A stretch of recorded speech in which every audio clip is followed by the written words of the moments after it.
Je suis arrivée à l'étape 3 pour définir l'avatar, mais j'ai une question un peu qui est un peu plus loin dans le temps. C'est une question que j'avais posée à Zuna. Elle m'a dit que ça serait bien de venir au live aujourd'hui pour te poser la question. Donc, Oui.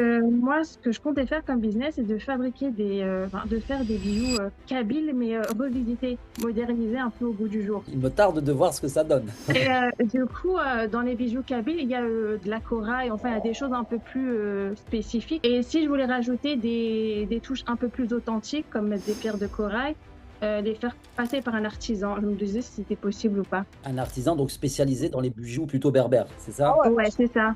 Alors regarde, c'est simple. En fait, dans l'absolu, et là je parle d'un point de vue purement efficacité, le mieux c'est de trouver quelqu'un qui fasse les deux, parce que d'un point de vue logistique et efficacité, le fait d'avoir affaire à plusieurs personnes, ça va complexifier le process. Ouais. D'accord. Prendre voilà, la préfabrication et ensuite l'amener chez l'artisan qui lui va rajouter le côté berbère et tout ça.